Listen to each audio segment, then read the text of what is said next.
Gullit che salta tutti in tromba, dà in mezzo Van Basten, gol! Van Basten, gol! Gol di Van Basten! Stupenda! Passaggio a Van Basten, rovesciata di Van Basten e gol, splendido gol. El campeonato del mundo, robo de balón que pudo Van Basten. Le entró por detrás Basile Boli, amarilla, más que no estaba haciendo un buen partido. Se veía incluso más.1993年5月26日，范巴斯滕和 AC 米兰在过去的5年中第3次进入欧洲冠军杯决赛，对手是马赛。在因伤缺席超过4个月后，范巴斯滕在这场重要比赛中复出，但在比赛中多次遭到对方凶狠的铲抢后，他在第85分钟因伤被换下，米兰最终输掉了决赛。然而，真正的损失是范巴斯滕的职业生涯，因为多年来已经明确，这场比赛将是这位荷兰人作为职业球员的最后一场比赛。但范巴斯滕是如何在巅峰时期做出这一决定的？这次伤病究竟有多严重，以至于他在年仅30岁时就不得不退役？让我们从头说起。范巴斯滕的足球生涯始于阿姆斯特丹的阿贾克斯。1981年，年仅16岁的范巴斯滕从乌德勒支加盟阿贾克斯的青训计划，开启了他的职业足球之路。同年，荷兰传奇球星约翰克鲁伊夫回归阿贾克斯，这对范巴斯滕的成长产生了深远的影响。他与年轻的范巴斯滕和青训队一起训练，将自己的经验传授给新一代荷兰球员。在1981至82赛季末，范巴斯滕迎来了他的职业首秀。他在比赛中顶替克鲁伊夫出场，并在上场仅仅10分钟后打进了他的第一个职业进球，展现了他与生俱来的得分天赋。在接下来的赛季中，范巴斯滕主要作为替补出场，但他的潜力已经显而易见。1982年夏天，随着欧洲顶级射手维姆基夫特转会至意大利比萨俱乐部，年仅18岁的范巴斯滕成为了阿贾克斯的主力前锋。在1983至87年的4个赛季中，范巴斯滕连续成为荷甲联赛的最佳射手，并在1986年以26场联赛打入37球的惊人表现，成为欧洲金靴奖得主。他的出色发挥不仅巩固了他在足坛的地位，也为阿贾克斯赢得了多项冠军。然而，1986年12月，范巴斯滕的职业生涯开始受到伤病的困扰。他在比赛中扭伤了右脚踝，并在冬歇期前决定对左脚踝进行手术。自1986年初以来，他的左脚踝一直存在问题，最终在医生的建议下，他选择了手术治疗。尽管饱受伤病困扰，范巴斯滕在成为首发前锋后，依然在145场比赛中打入了138粒进球。然而，真正让他与众不同的是，他能在任何情况下进球，无论是右脚、左脚挑射、头球还是倒钩，范巴斯滕都游刃有余。他是一位真正意义上的全能前锋。在5年的时间里，这位荷兰人和他的球队取得了许多成就，但他在 AC 米兰的经历却并非一帆风顺。11 giocatori, 9 di Serie A, 2 di Serie B e il presidente di una società calcistica, cioè Colombo, presidente del Milan, sono stati arrestati oggi. 在1979年 AC 米兰在俱乐部传奇里维拉的最后一个赛季的帮助下，赢得了意甲冠军和队史第1颗金星。然而，接下来的3年里，米兰却遭遇了巨大的挫折，2次降级至意乙。第一次降级发生在1980年。原因是托托内罗赌球丑闻，这一事件彻底改变了意大利足球的格局。第2次降级则是由于1981至82赛季的糟糕表现。尽管如此，米兰迅速重返意甲，但在传奇主教练利德霍尔姆的执教下，球队经历了几个平淡无奇的赛季，未能赢得任何冠军。1986年 AC 米兰濒临破产的边缘，这时媒体大亨贝卢斯科尼出手拯救了球队。他于1986年2月20日收购了俱乐部，为米兰开启了崭新而激动人心的篇章。1987年夏季转会窗口，范巴斯滕与他的荷兰同胞路德古利特一同加盟 AC 米兰，成为贝卢斯科尼时代的重要引援。与此同时，贝卢斯科尼还从意球队帕尔马挖来了主教练阿里戈·萨基。这一决定在当时颇具争议，因为萨基既没有职业球员背景，执教履历也相对有限，尤其是在他刚刚率领帕尔马在意大利杯中击败米兰之后。当时，意大利足球协会规定每支球队只能拥有2名外籍球员，因此这2个名额显得尤为重要。范巴斯滕和古利特的加盟被视为米兰复兴的关键。然而，范巴斯滕的健康问题很快成为焦点。范巴斯滕在加盟米兰后不久便饱受伤病困扰，尤其是在1987年10月期间，他的脚踝伤势反复发作，这引发了米兰内部的讨论，甚至有人怀疑他是否在从阿贾克斯转会时就已经受伤。范巴斯滕在自传中写道，他原本期待通过漫长的夏季休养来彻底康复，并在新赛季开始时以最佳状态加入米兰。然而1987年8月训练营开始时，他的脚踝问题再次复发。米兰的医疗团队和贝卢斯科尼都注意到了这一情况。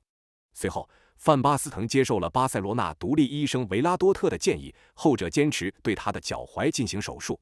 维拉多特还指出，范巴斯滕在阿贾克斯的最后一个赛季可能已经带伤出战，这导致了他的脚踝软骨永久性损伤。范巴斯滕因伤缺席了6个月，错过了19场联赛。凭借欧洲最佳球员古利特的贡献以及萨基打造的坚实战术体系， AC 米兰依然在争夺意甲冠军的道路上保持了强劲的竞争力。当时米兰的主要竞争对手是卫冕冠军，代表意大利南部的球队那不勒斯，他们拥有由马拉多纳、乔尔达诺和卡雷卡组成的魔术3人组。冠军争夺战一直持续到最后阶段，悬念丛生。米兰在主场圣西罗球场迎战那不勒斯的关键比赛中，范巴斯滕复出重返替补席。此时联赛还剩3场比赛，两队仅差1分。比赛气氛异常热烈，堪称一场经典对决。米兰率先由意大利前锋维尔迪斯破门得分，但马拉多纳以一记标志性的任意球为那不勒斯扳平比分。第68分钟，古利特轻松突破防守并送出传中，维尔迪斯再度破门，帮助米兰重新取得领先。随后，范巴斯滕替补登场，为比赛画上了句号。这场胜利将 AC 米兰推上积分榜首位，并帮助他们自1979年以来首次夺得意甲冠军。然而，范巴斯滕在书中坦言，这个冠军对他来说意义不大，因为他错过了大部分比赛。因此，他将目标锁定在欧洲杯，希望向世界展示自己的实力。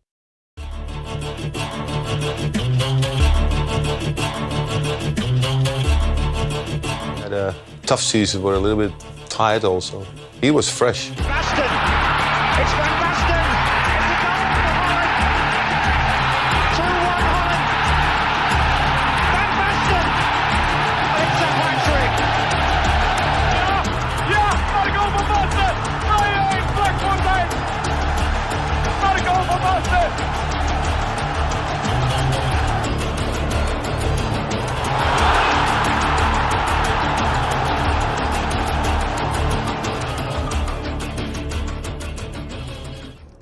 在向全世界展示自己之后，现在是范巴斯滕向 AC 米兰的忠实球迷证明自己的时刻了。1988至89赛季，范巴斯滕在米兰的第2个赛季延续了他的出色状态。他在夏季和赛季初的表现不仅帮助球队取得了优异成绩，也为他赢得了1988年的金球奖。值得一提的是，他的荷兰队友古利特和里杰卡尔德分别位列第2和第3。里杰卡尔德在意甲外援限制放宽后加盟米兰，这标志着荷兰3剑客在国际足坛的崛起。但是，随着德国球星马特乌斯加盟国际米兰，蓝黑军团成功在联赛中超越了 AC 米兰，因此米兰将重心转向了欧洲冠军杯。在艰难击败贝尔格莱德红星和不莱梅后，米兰在半决赛中面对西甲豪门皇家马德里。范巴斯滕在伯纳乌球场以一记精彩的头球帮助米兰扳平比分。然而，真正的历史性比赛发生在次回合。AC 米兰在圣西罗球场打入5球，以1场大胜晋级决赛。范巴斯滕用左脚打入了一记精彩的进球。米兰成功晋级在诺坎普举行的决赛，对手是1986年冠军罗马尼亚球队布加勒斯特星队。决赛当天有消息称，红黑军团的球迷们挤满了诺坎普球场，这一盛况空前绝后。范巴斯滕和米兰在这场比赛中展现出了欧洲冠军杯决赛历史上最具统治力的表现之一，最终以4-0的比分大胜对手，帮助米兰自1969年以来首次捧起欧洲冠军杯奖杯。范巴斯滕的左膝进行了一次小手术，导致他错过了新赛季初的1个月比赛。然而，他在接下来的3个月内迅速恢复到最佳状态，并连续第2年赢得金球奖。但是，范巴斯滕缺席1个月，以及古利特因伤缺席大半个赛季，导致米兰在联赛开局不利。尽管如此，红黑军团还是在东京击败哥伦比亚的国民竞技队，赢得了丰田杯。回到联赛后，范巴斯滕在最后25场比赛中打入19球，帮助米兰在还剩4场比赛时重回积分榜首位。然而，几起争议判罚阻止了米兰的前进步伐。第一起事件是意大利足协在那不勒斯对阵亚特兰大的比赛中，因亚特兰大的球迷冲突，最终将比赛结果判为那不勒斯3-0胜，直接给予他们3分。第二起事件则发生在米兰客场挑战濒临降级的维罗纳时，裁判的奇怪判罚让米兰的争冠希望彻底破灭。在这场比赛中，裁判将主帅萨基、里杰卡尔德、科斯塔库塔和范巴斯滕全都罚出场。范巴斯滕脱下球衣抗议裁判判罚，并拒绝继续比赛。然而，米兰在欧洲赛场依然强势，他们在欧冠决赛中击败本菲卡，里杰卡尔德接范巴斯滕的精彩助攻打入制胜球，帮助红黑军团连续第2年捧起欧洲冠军杯奖杯。当采用相同的体系、同样的高强度训练和严格的训练计划，并在3年内参加了大量的比赛时，球队内部冲突的出现是不可避免的。然而，范巴斯滕与萨基的关系从这位荷兰球星加盟球队开始就像一颗定时炸弹。范巴斯滕对克鲁伊夫的尊重以及对他执教方式的钦佩在米兰并不是秘密。因此，当范巴斯滕在1989年迟迟未续约时，克鲁伊夫在巴塞罗那执教期间曾几乎要签下这位荷兰球星。然而，范巴斯滕是贝卢斯科尼最喜爱的球员，因此他拒绝了来自加泰罗尼亚俱乐部的任何报价。只要米兰在赢球，范巴斯滕与萨基之间的矛盾就会被暂时掩盖。但当米兰在新赛季进入困难时期时，裂痕开始显现。范巴斯滕在赛季中期拒绝参加对阵比赛的比赛，同时他也陷入了进球荒。他的言论表达了对米兰战术安排的不满，以及他在球场上缺乏支持和进攻的挫败感。最终，贝卢斯科尼出面暂时解决了问题。由曼奇尼、维亚利和南斯拉夫教头博斯科夫率领的桑普多利亚正在朝着历史性的意甲冠军迈进，因此红黑军团再次将重心转向了欧洲冠军杯。但这一次，他们的欧洲之旅并不顺利。在1/4决赛中，米兰对阵马赛，而范巴斯滕因上一轮比赛被红牌罚下，被禁赛2场。首回合在米兰以1-1战平后，次回合在维洛德罗姆球场，克里斯瓦德尔在第75分钟为马赛打入1球。然而，比赛在第87分钟因一盏照明灯熄灭而中断。当照明灯恢复后，米兰拒绝继续比赛，因为媒体记者冲入场内干扰了比赛进程。裁判最终吹响了比赛结束的哨声，米兰因此退出了欧洲冠军杯。此后，范巴斯滕与萨基之间爆发了最后一次冲突。范巴斯滕在自传中写道：“萨基又一次来找我讨论战术，我忍不住打断了他，并告诉他，米兰过去几年的成功并不是因为你，而是尽管有你的存在。”萨基被激怒后，直接找到贝卢斯科尼，要求他在自己和范巴斯滕之间做出选择。贝卢斯科尼最终选择了范巴斯滕，萨基别无选择，只能离开米兰。贝卢斯科尼请来了法比奥·卡佩罗，后者曾在1987年利德霍尔姆离开后短暂执教米兰，随后在贝卢斯科尼的体育频道担任评论员。与萨基不同，卡佩罗拥有辉煌而漫长的球员生涯，曾效力于米兰、尤文图斯和罗马等豪门俱乐部。卡佩罗与范巴斯滕的关系非常好，因为他能用球员的语言沟通。然而，许多媒体最初对卡佩罗能否掌控更衣室表示怀疑，但这些疑虑在10月烟消云散。范巴斯滕在射手榜上名列前茅，自加盟以来已为米兰打入100球，成为与诺达尔、里维拉和阿尔塔菲尼等俱乐部传奇并肩的球员。在马赛事件后，欧足联禁止米兰参加所有欧洲赛事1年，因此红黑军团将全部精力集中在了意甲冠军的争夺上。自从萨基执教的首个赛季以来，米兰一直未能染指联赛冠军，而范巴斯滕在那个赛季也只踢了寥寥几场比赛。这种对冠军的渴望强烈而明显，而范巴斯滕也在卡佩罗的执教下实现了所有的足球梦想。这支米兰队成为了卡佩罗执教生涯中最具观赏性和进攻性的球队之一。他们取得了多场大胜，5-0击败那不勒斯，4-1战胜罗马，以及5-1大胜卫冕冠军桑普多利亚。米兰以不败战绩夺得意甲冠军。范巴斯滕在31场比赛中打入25球，并贡献10次助攻，这一成就对于任何时代的射手来说都是罕见的壮举。然而，在荷兰国家队的一次令人失望的欧洲赛事中，范巴斯滕罚丢了一粒关键点球，这也成为了他职业生涯中的一个遗憾。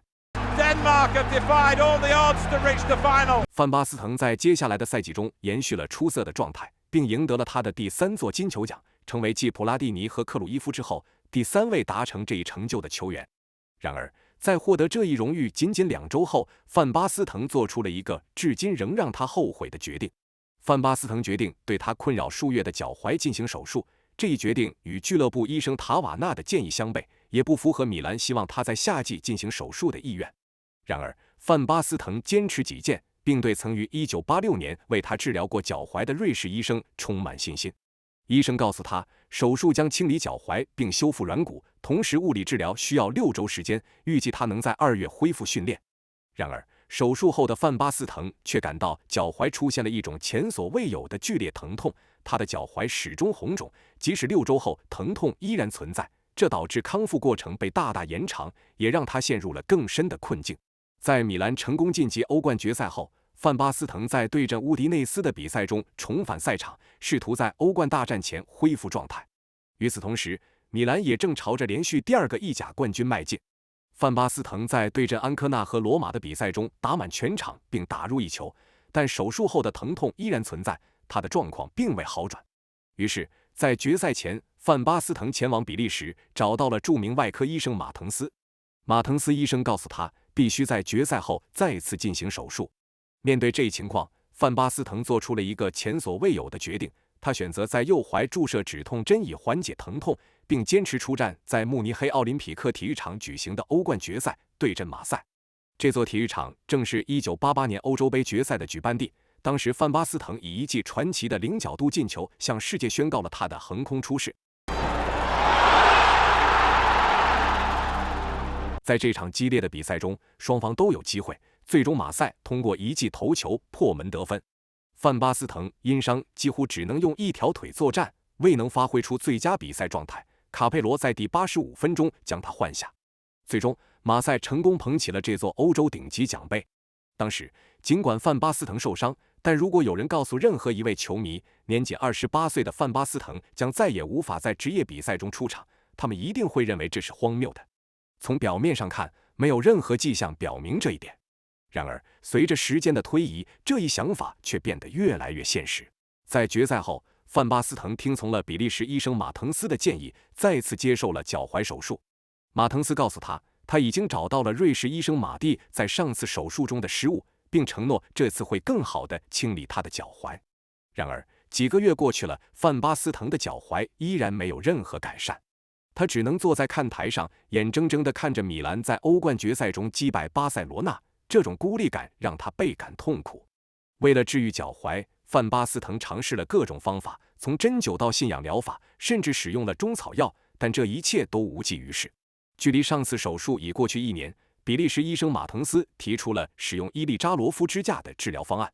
这种装置通常用于治疗复杂的骨折和其他骨骼畸形。其原理是通过在骨骼中插入钢针，将胫骨和脚踝拉开，从而为新的结缔组织生长创造空间。马滕斯告诉范巴斯滕，他已经没有什么可失去的了，这是最后的选择。于是，1994年6月，范巴斯滕的小腿和脚部被植入了22根钢针。范巴斯滕曾提到，安装支架前的日子很艰难，但佩戴支架的3个月简直是地狱：失眠、持续疼痛、高烧。每天3次清理支架和处理炎症的艰巨任务。最终，装置被移除，但范巴斯滕的脚踝已经完全无法承受任何重量。直到1995年春天，疼痛依然没有停止，而俱乐部医生塔瓦内提供的止痛药也几乎用完。现实是残酷的，30岁的范巴斯滕连最简单的活动都无法完成，甚至从床上起身都成了一种挑战。他陷入了严重的心理困境，并为在近2个赛季未出场的情况下仍领取米兰的薪水而感到内疚。最终，范巴斯滕鼓起勇气拨通了贝卢斯科尼的电话，决定召开一场新闻发布会，正式宣布自己的退役决定。Lui ha contribuito ad arricchire con tante vittorie conquistate negli ultimi 8 anni. La notizia è corta, semplicemente ho deciso di smettere a fare il calciatore, tutto lì.